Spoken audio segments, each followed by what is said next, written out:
Hello, everyone, and welcome back to Math 160 Statistics 1.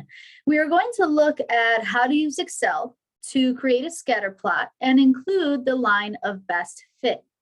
So I'm going to go ahead and share my screen with you. We're looking at the Excel spreadsheet where I have data already listed of the lengths and birth weights of newborn babies from a particular set of data. Now, these were collected from parents, mothers who were smokers. Here is the accompanying data. So we are going to create a scatter plot. That's the first thing we're going to do. So why don't we go ahead and highlight the data.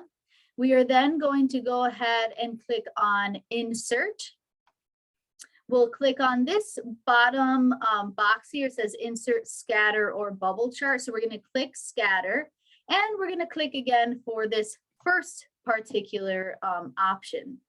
Notice we have our visual of the data values plotted on the same coordinate axis. So then we are going to add that trend line. We can do this a couple different ways. So what I'm going to do is I'm actually going to right click on the data values themselves. I believe you can right click even on the graph, and we're going to click on Add Trend Line. Clicking on Add Trend Line opens up all of these formatting options. So because we are looking at a linear regression model, we want to make sure that we click linear. I'm going to go ahead and scroll down, and I'm going to click on Display Equation on Chart, as well as Display R Squared Value on Chart. This is going to help us, especially when we want to note what the Pearson correlation coefficient happens to be. I'm going to go ahead and close this out, and we have our value set. The one thing I definitely want to do is add some chart elements. We want to label the titles. So we're going to start with the primary horizontal. This is our X, our input value. So this is going to be the length of the newborn baby. So lengths, we could say lengths plural or just length. And then we're also going to add the vertical, which is the birth weight. So just double click that, birth weight. Let's make sure I'm spelling that correctly. That looks good.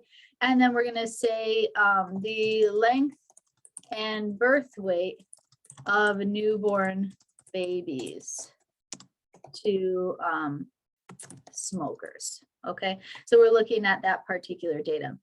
If this seems to be a little bit clustered, remember, you can always just kind of expand out your diagram itself, and then you can actually click on the equation and the R squared value, our coefficient of determination, and we can move that to the side so that it's easier to see.